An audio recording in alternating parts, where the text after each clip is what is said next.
Good morning, ladies and gentlemen. We're very pleased today to bring you the preliminary economic assessment of the Windfall gold deposit. We have very strong numbers to present today. An after-tax IRR of over 32% at 32.8%, NPV in Canadian dollars of 413 million, and a capex of 397 million. There's about $52 million of contingency built into that, so without the contingency, that's 346 million capex. This is a very strong start to what is a resource that was based on 500,000 meters of our drilling. This is the resource we put out on May 14th earlier this year. We've subsequently had the discovery of the 888 zone. We know that the principal zones, Lynx, Underdog, extend to depth. We're very hopeful of finding additional mineralization as we go forward. Zones like the Bobcat were not included in this resource. So as a start to what we've defined at Windfall, these are excellent numbers. To break them down a little further, we've got average life of mine production of 218,000 ounces. Year one production of nearly 248,000 ounces. If we're successful in increasing the grade through the infill drill program, as we've seen with that initial resource where we had the step up from inferred to indicated, if we can increase the grade by a gram, every gram increase adds about $50 million of profit to this PEA. Equivalent to about 30,000 ounces a year of additional production. So obviously we're going to concentrate on drilling off those higher grade zones to get those onto the resource table. Net payable recovery, 92.4% based on our preliminary metallurgical work. We'll discuss the details of the met work a little further in today's presentation, but very strong numbers and very good in terms of a typical Abitibi underground high-grade gold deposit. We're using 6.7 gram gold diluted grade in this PEA. Again, we believe this is a very conservative number based on the drilling that we've done so far, and we strongly suspect that as we drill forward and convert more of these ounces to the indicated table, we'll see an increase in that grade.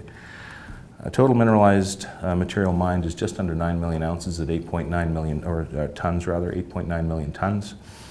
Contained gold in the mined resource is 1.9 million ounces. We've focused strictly on wider panels, areas where the width of the mineralization is 3.5 to over 4 meters in width, and 20-meter high panels. We are doing further optimization work, and ultimately by the time we get to feasibility, we expect to capture the bulk of those ounces that we presented in the May 14th resource. Payable gold life of mine with the current numbers that we're considering with these wider panels is about 1.77 million ounces.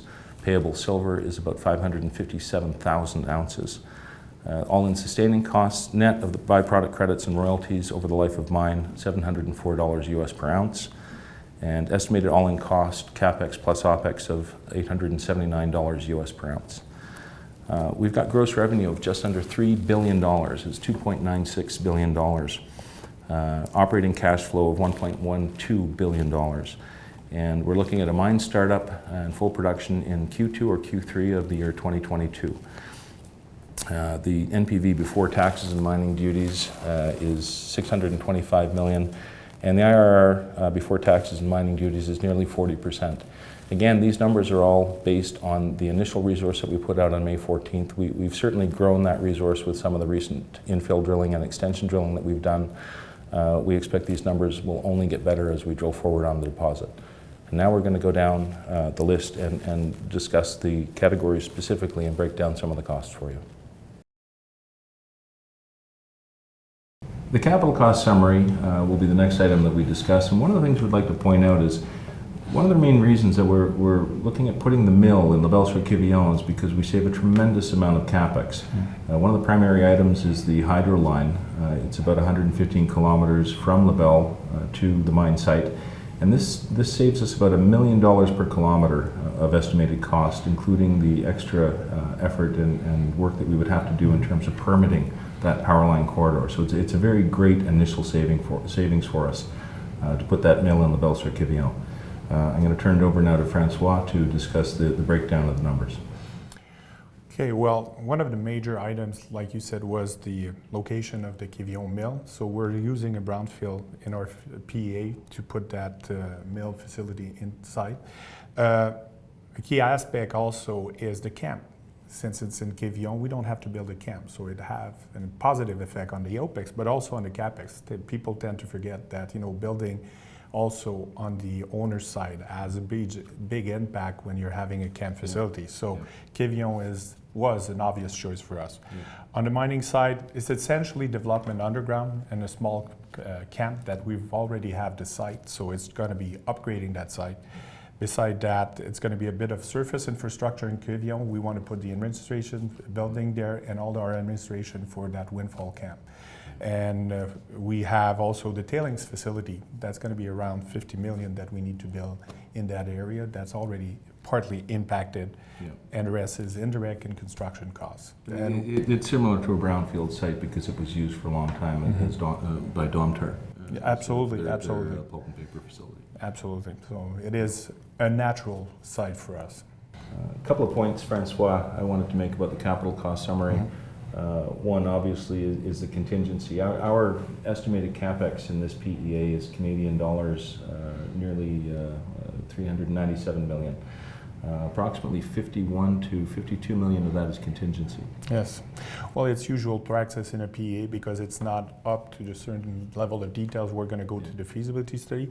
We feel very comfortable with the contingency we've put in because we've got several database and we've worked with firm quotes for several items. So that's why we came up with 50. Just in case numbers change or something comes up unexpected. Well, there's always certain items that could be triggering, but with the amount of studies and projects we're looking, we're really comfortable with that number. The one thing is we are in an area with very good infrastructure.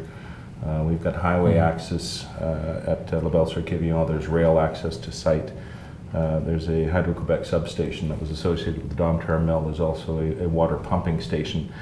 These are all things that we don't have to build. One of the things that we learned at Malartic, and a lot of people gave us grief for, was that we had to move a third of the town. But people forget that if you don't have infrastructure, you have to build it. And this is one of the things that we looked at as a big benefit to this project, is that there's a lot of very good existing infrastructure that we won't have to build or pay for when we set up the mill. Next, we're going to discuss the operating cost summary. It's on table 9 of our press release, and it's a very good $126 per ton. Francois is going to take us through the numbers. Well, we work really hard on the costs. One thing that we've added, it's a new feature, but we've automated the truck that are going to extract the rock from underground to put it on surface. We've used, like you said, bulk mining method, long hole retreat. We've maximized everything on that point. We've got one thing that's really important that we haven't said. We've got excellent rock quality, so that's going to be something that we're going to look for the upside in the fees, maybe increasing the stope size in length. Transportation, Abitibi, experienced people, we got excellent quotes. Those are firm quotes used in other mines. Processing also with the CIL and the gravity. Gravity is decreasing the cost of the processing. After that, it's just tails and G&A. It's going to be a camp facility, but just for the portion of the Windfall project, not in town in Quevillon. Those are going to be people staying in the town of Quevillon from our perspective. It needs to be like that. A lot of people have questioned me about the wisdom of setting up the mill away from the mine, and particularly about the trucking costs. And as you mentioned, we have firm quotes on those numbers. We have 2 projects within our group where the companies are trucking ore to mills to produce gold. And we have a good idea and a good range of what those numbers are, pretty much coast to coast in Canada, specifically in Quebec. And we're very comfortable with these numbers, and they may in fact ultimately be lower if we're dealing with a more sizable deposit and we're giving out a larger contract. Now we're going to discuss briefly the recoveries on the deposit. In today's PEA, we're using 92.4% based on the initial work, and I'll stress it's only the initial work that we've done. Importantly, also to point out, is 20% of the recovery is by straight gravity. Now I'll turn it over to Francois Vesma to explain the process. So from the deposit, we're going to transport the ore from Windfall and Osborne Belt. Windfall is about 115 kilometers away from the centralized mill that we're going to have in Quevillon, and the Osborne Belt is around 15 kilometers away. From that point on, it's going to be crushed and grind with a SAG mill and a ball mill first, and it's going to go into the gravity circuit, like you said, John, that we're going to recover approximately 20% from gravity. And after that goes into a carbon-in-leach process where we're going to extract with a retention time about 48 hours the rest of the gold to get to the 92.4% recovery overall. And we do also have a bit of silver in it, that we've got an overall recovery about 69% for now. But this is work that we'll need to improve for the on the trade-off studies. Yeah. And typically the silver is of lesser concern because it's worth a lot less than the gold. So your primary concentration on recovery is always the gold. Absolutely. And a quick question for you. What's a good number for a typical Abitibi deposit in terms of recovery? Well, when we're above 90%, we're fairly good. We're pretty glad with it. You know, it could go a bit higher, but it's always a cost also that's come with it. But with 20% of recovery by gravity, that's not usual for the Abitibis. Yeah. Just a couple of deposits have that. I think it points out again that we're dealing with a lot of coarse gold at Windfall, and certainly we've seen that in the core. This is an example of that. This is one of the recent samples from the infill program, and this particular piece of core has got to be running about 3%, maybe 4% visible gold, and that's where you're getting your 20% on gravity. Another point about how strong the Windfall project is, if we look at the sensitivities regarding the grade, and we are ultimately successful in seeing that grade increase with the infill drilling that's going on, every 1 gram increase in grade represents a potential additional $50 million of profit. It's about 30,000 ounces per year additional production. So if we're imagining this table that we put out today with the average life of mine production of 218,000, starting in year 1 at 248,000, we could see a significant increase in these numbers if we increase the grade by 1 gram or 1.5 grams, or ideally even higher with further high-grade zone definition with the ongoing drill program. Just to discuss that a little bit and what that would mean to the larger mine, Francois, if you have some comments about what would that mean to the mill and the processing? Well, that's a high possibility. What you've told previously, those small lenses that we want to go and chase from that point on is going to be helpful for the grade, the overall grade. We've got the tons now, those are taking care of the fixed cost. Now we want to have grade to increase the profit of the overall project. Smaller vein, we're hoping that the recovery is still going to be a bit higher, better grade, better recovery, and if we have more of those nice zones, it would be more gravity, so lowering the cost at the same time. And we'll be doing our best with the forward drilling to try and discover more zones like 888. It would certainly go a long way to sweetening the grade of a deposit like Windfall. Certainly, that would be excellent news. Stakeholder engagement is very important to us at Osisko Mining. We've held over 70 community meetings since we began the project in 2015, and we'll have many, many more as we progress through the project towards feasibility and hopefully ultimately to production. It's very important to us and our First Nations partners, the community of Lebel-sur-Quevillon, the province of Quebec, and even the federal government.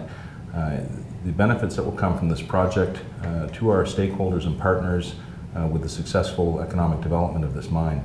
Some of the things that were raised to us during the consultation process so far have included land disturbance, water quality, impacts to wildlife, and the cumulative effect of our projects on the local areas. We're committed to continuing the dialogue of the potentially affected communities through the whole EA process.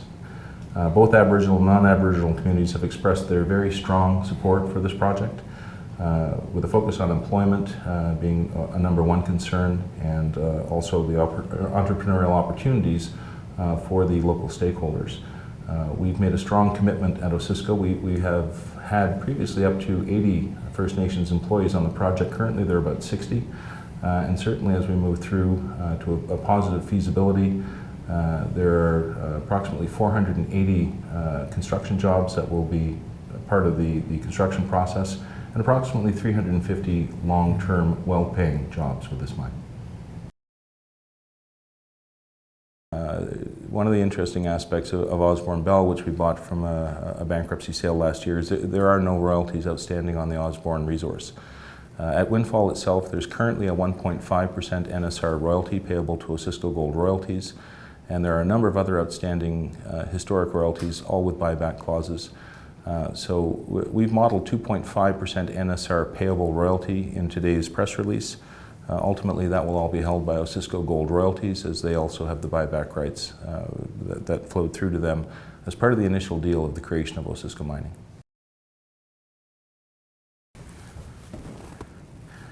In summary, today's PEA delivers very strong numbers for the Windfall deposit based on only our initial resource that was put out in May of this year. We expect, as we continue and complete the infill drill program, continue our discovery holes on zones like 888 and start drilling on those, and start to look at the down plunge extensions of Lynx, Underdog, Zone 27, Bobcat, and other zones that we've discovered in the last year. We're going to greatly expand the size of the Windfall deposit. 33% IRR after tax, NPV of $413 million and a CapEx of sub $400 million. Using a 6.7 gram average grade, which we fully expect is going to increase as we get that indicated drilling completed on the deposit, is a fantastic start for the Windfall project.